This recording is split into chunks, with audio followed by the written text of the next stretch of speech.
Good morning all of you. आज हम chapter 23 श्वसन तंत्र के बारे में बात करेंगे। ठीक है, तो स्टार्ट करते हैं हम। श्वसन तंत्र, तो श्वसन किसे कहते हैं? श्वसन जब कोशिकाओं में कार्बनिक अणु की ऑक्सीकरण से, कोशिका में कार्बनिक अणु की ऑक्सीकरण से ऊर्जा का उत्पादन होता है, तो इस क्रिया को हम क्या कहते हैं? श्वसन। कोशिका में क्या होता है? कार्बनिक मॉलिक्यूल्स होते हैं, जो अणु होते हैं, उनका जब ऑक्सीकरण होता है तो क्या किसका उत्पादन होता है? ऊर्जा का, यानी ऊर्जा का निर्माण होता है। इस प्रक्रिया को हम क्या कहते हैं? श्वसन कहते हैं। मनुष्य के श्वसन तंत्र को निम्न भागों में बांटा गया है। मनुष्य के श्वसन तंत्र को निम्न भागों में बांटा गया है। तो पहला हम बात कर रहे हैं नासा द्वार।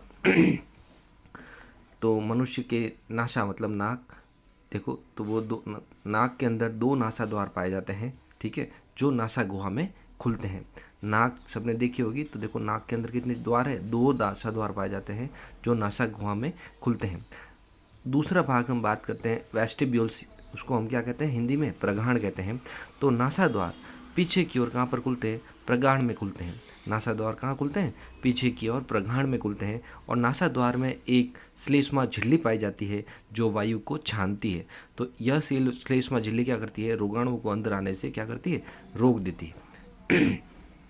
तीसरा पार्ट हम बात करते हैं नासा मार्ग की या नासा पात की, पथ की। ठीक है, तो नासा मार्ग में क्या होता है? इसमें 3 क्षेत्र पाए जाते हैं। पहला क्षेत्र प्रगाढ़, दूसरा श्वसन क्षेत्र और तीसरा घ्राण क्षेत्र। ठीक है, तो कितने क्षेत्र पाए जाते हैं? 3 क्षेत्र। पहला प्रगाढ़, दूसरा श्वसन क्षेत्र और तीसरा घ्राण क्षेत्र। नासा मार्ग nasal, maxilla, pre maxilla, ethmoid आदि अस्थियों से मिलकर बना होता है। नासा मार्ग कौन कौन सी अस्थियों से मिलकर बना होता है?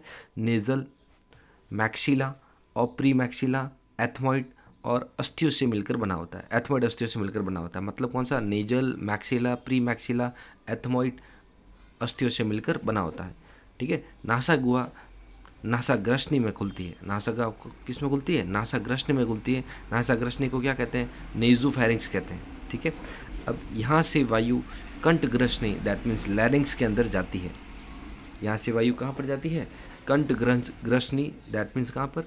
लैरिंग्स के अंदर जाती है। ठीक है, लैरिंग्स ये क्या करता है? ध्वनि का उत्पादन करता है, यानी यहाँ से ध्वनि निकलती है। उसके बाद ये कितनी अस्थियों से मिलकर बना होता है? 9 अस्थियों से मिलकर बना होता है। कंठ कितनी अस्थियों से मिलकर बना होता है? 9 अस्थियों से मिलकर बना होता है। ये 9 अस्थियाँ कौन सी होती है? जो सिंगल होती है वो तो कौन सी होती है? Epiglottis, thyroid and cricoid. Single का मतलब क्या था? जो एकल होती है, अकेली होती है, तो एपिग्लॉटिस, थायराइड और क्रिकॉइड। जबकि जो जोड़े में होती है, दैट मीन्स पेयर, तो वो कौन सी होती है? Arytenoid, corniculate and cuneiform. Clear?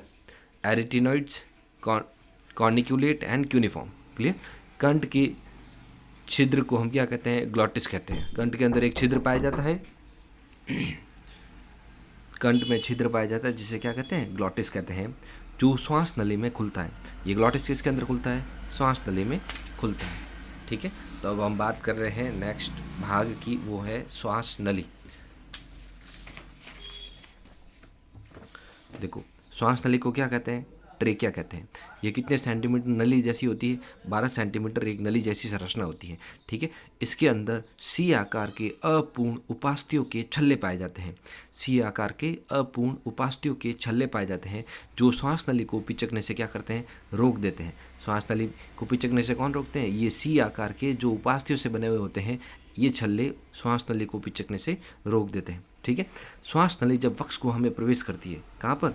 वक्ष गुहा में प्रवेश करती है, तो 2 भागों में विभक्त हो जाती है। और उन 2 भागों को क्या कहते हैं? श्वसनी। श्वसनी को हम क्या कहते हैं? ब्रोंकी कहते हैं। ठीक है, जब ये श्वसनी फेफड़ों में प्रवेश करती है तो फिर से 2 भागों में विभक्त हो जाती है। उन्हें हम अब क्या कहते हैं? श्वसनिकाएँ, दैट मीन्स ब्रोंक्यूल्स कहते हैं। ये श्वसनिकाएँ भी वायुकुपिका वाहिनी में जब प्रवेश करती है, ठीक है, और ये वायुकुपिका वाहिनी में से कहाँ से प्रवेश करती है? वायुकोश में, जिसे हम क्या कहते हैं? एट्रियम कहते हैं।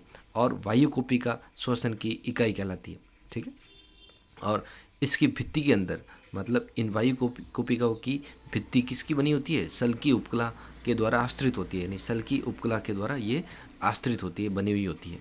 अब बात करते हैं हम ये शॉर्ट में देख लो कि श्वास नली जब वक्ष गुहा में प्रवेश करती है तो श्वसनी कहलाती है, यानी श्वसनी में विभक्त हो जाती है। और श्वसनी जब फेफड़ों में प्रवेश करती है तो श्वसनिकाय कहलाती है। क्लियर, यानी यहाँ से दो भागों में फिर पड़ जाती है, और यहाँ से श्वसनिकाय, वायुकुपिका वाहिनी, और यहाँ से वायुकोश। क्लियर। अब हम बात कर रहे हैं नेक्स्ट अंग की, उसे हम क्या कहते हैं, फेफड़े, दैट मीन्स लंग्स। तो मनुष्य के अंदर एक जोड़ी लंग्स पाए जाते हैं, कहाँ पर, वक्ष गुहा में। तो वक्ष गुहा में कितने, दो फेफड़े पाए जाते हैं, यानी एक जोड़ी, पहला दायां, दूसरा बायां।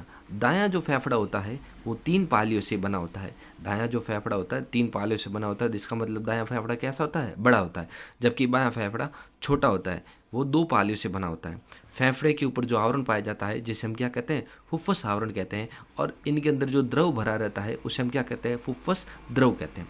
श्लेष्मा, जो फेफड़ों के अंदर यानी लंग्स के ऊपर श्लेष्मा भी पाया जाता है, यानी ये जो श्लेष्मा होता है वो फेफड़े को क्या करता है, घर्षण से बचाता है। जब सांस फूलती है और सांस छोड़ी जाती है तो ये पसलियों से टकराते हैं, तो घर्षण से बचाने के लिए कौन काम करता है, श्लेष्मा कार्य करता है। ठीक है। और फेफड़ों में लगभग 60 करोड़ वायुकोपिकाएं पाई जाती है। इसका लास्ट पार्ट हम बात करते हैं, यहाँ पर देखो डायफ्राम आता है। तो डायफ्राम क्या होता है, वक्ष गुहा को उदर गुहा से अलग करता है। यह एक पट होता है जो गुंबद के आकार का होता है। नेक्स्ट हम बात कर रहे हैं पसलियों की। तो मनुष्य में 12 जोड़ी पसलियाँ पाई जाती हैं, जिन्हें 2 भागों में बांटा गया है, बाह्य परसुक पसलियाँ और अंतःपरसुक पसलियाँ। ठीक है। तो ये सारे भाग थे श्वसन तंत्र के, वो हमने आज कंप्लीट कर लिए हैं। अगर इसमें किसी को कुछ प्रॉब्लम है तो वो आप मुझे इन्फॉर्म कर देना या मुझसे वापस पूछ लेना। ठीक है। तो इसका एक डायग्राम देख लेते हैं।